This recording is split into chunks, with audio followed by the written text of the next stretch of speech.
Dans le cadre de la vulgarisation des résultats de recherche, l'Université du Burundi, à travers la Direction de recherche et des innovations, a organisé mercredi 5 mars 2025 au CELAB un atelier de partage des résultats de recherche des projets financés par l'Université du Burundi sur le budget 2022-2023. Le directeur de la recherche et des innovations a, dans son discours d'ouverture en lieu et place directeur empêché, tracé le contexte de ce séminaire de partage des résultats de recherche. Avec un très grand plaisir que je préside ces cérémonies d'ouverture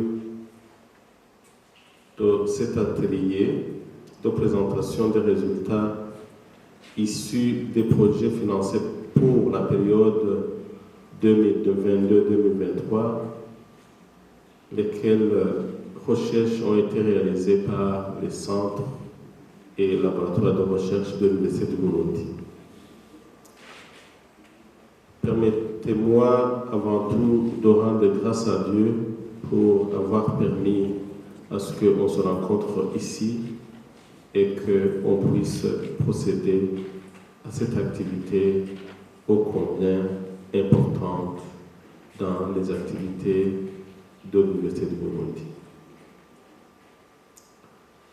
J'aimerais remercier chacune et chacun d'entre vous pour votre présence, témoignage précieux de votre engagement pour le rayonnement et le développement scientifique de notre chère institution, notre chère Université du Burundi.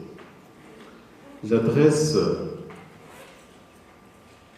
particulièrement mon message de remerciement aux enseignants-chercheurs et à toutes les personnes qui ont œuvré pour rendre cet événement possible.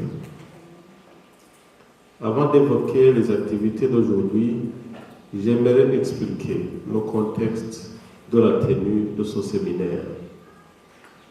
Depuis 2020, les structures de recherche de l'Université du Burundi ont bénéficié à travers la compétition dans la soumission des projets dont le financement devrait être couvert par le budget de l'Université du Burundi. C'est ainsi que pour l'exercice 2024-2025, une ligne budgétaire a été prévue pour appuyer la vulgarisation des résultats de recherche.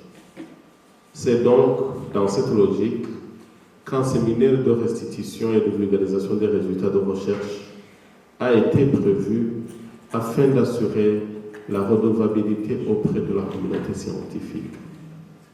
Nous sommes donc ici pour honorer nos engagements d'une part et faire avancer la recherche scientifique d'autre part.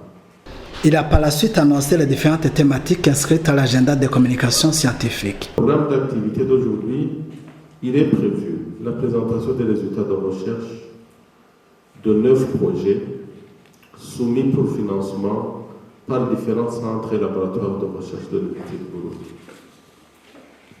Les titres des projets de recherche dont les résultats seront présentés aujourd'hui sont le coût de l'inaction et conséquences écologiques d'une gestion non durable des peuplements forestiers au Burundi, cas du massif forestier de Vianda, une recherche menée par CRAV. Étude des modalités stratégiques de maximisation des atouts de coopérative Sangwe pour le développement économique du Burundi, une recherche menée par le CREDESER.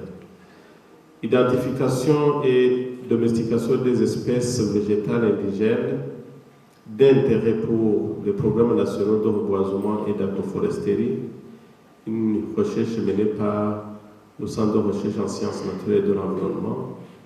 Valorisation agricole de l'urine humaine dans les communautés estudiantines et scolaires, cas du campus Rohero et du lycée Ruziba, une recherche menée par l'OCUPAS.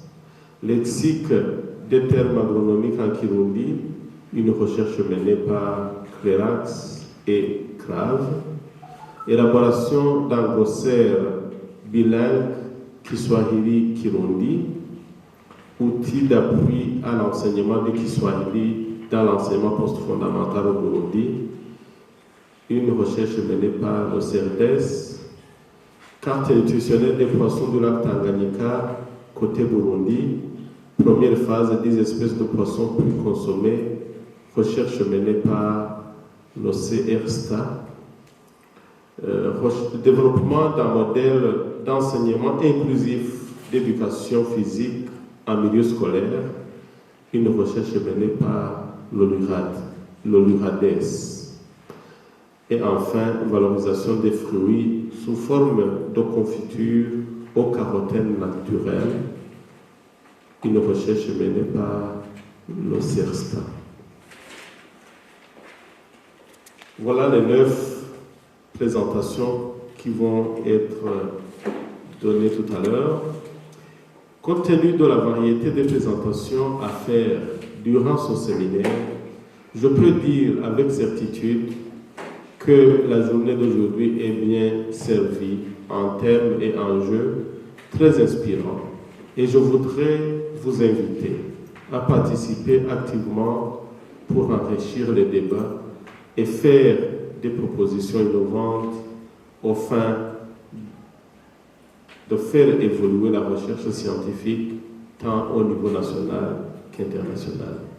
Parmi les sujets à l'honneur figurait la productivité des coopératives Sangwe au Burundi. Le professeur Désiré Ruinizgimana nous a partagé la problématique de recherche, le choix des zones et les résultats de l'étude. De recherche concernait l'étude des modalités stratégiques pour la maximisation des atouts des coopératives Sangwe. Donc nous avons essayé d'analyser comment les coopératives Sangwe sont organisées et comment elles fonctionnent. Et nous avons essayé de conduire cette étude pour voir si on pouvait améliorer la productivité de ces coopératives Sangwe et les mécanismes qui seraient nécessaires pour cette maximisation. Les 5 provinces, parce que selon les rapports de la NACOP que nous avons consultés justement en essayant de composer ce projet, nous avons constaté que c'est parmi ces 5 provinces où nous trouvons soit les coopératives qui ont très bien fait en termes de productivité, mais aussi dans certaines provinces, les coopératives vraiment qui ont eu des difficultés dans leur fonctionnement. Le manque de terres cultivables au niveau du développement des coopératives Sangwe est très énorme parce que la plupart des coopératives Sangwe fonctionnent dans le domaine de l'agriculture et de l'élevage. Et justement, une grande partie de ces coopératives-là n'ont pas justement de portion de terrain pour faire des activités agricoles. Et la plupart d'entre elles sont obligées de louer des terrains. Et parmi ces coopératives-là qui louent des terrains, nous avons trouvé que ça c'est un facteur de perte. Alors les coopératives qui ont bien fait, qui ont mieux fait dans les activités de productivité, ce sont des coopératives qui ont bénéficié de l'appui des communes en leur offrant des portions de terrain qu'ils exploitent pour les activités agricoles. Le résultat de notre recherche est que nous avons donné notre rapport, les conclusions et les résultats de cette recherche au niveau de la NACOP, qui est chargée d'appuyer mais aussi de coordonner les coopératives dans notre société burundaise. Et justement, ils ont dit qu'ils vont considérer ces résultats pour améliorer l'accompagnement, mais aussi l'appui qu'ils donnent aux coopératives.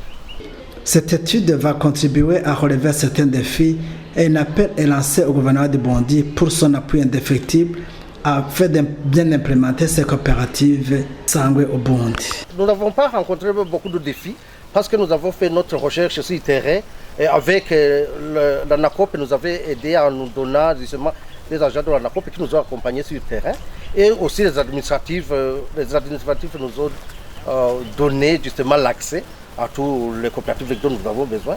Donc il n'y a pas eu vraiment de défis majeurs, sauf que justement il fallait parcourir 5 provinces et les gens pouvaient attendre pendant longtemps mais nous n'avons pas eu de défis vraiment pour avoir les résultats. Ce que je pourrais donner, ce sont les recommandations qui émanent justement de ces résultats.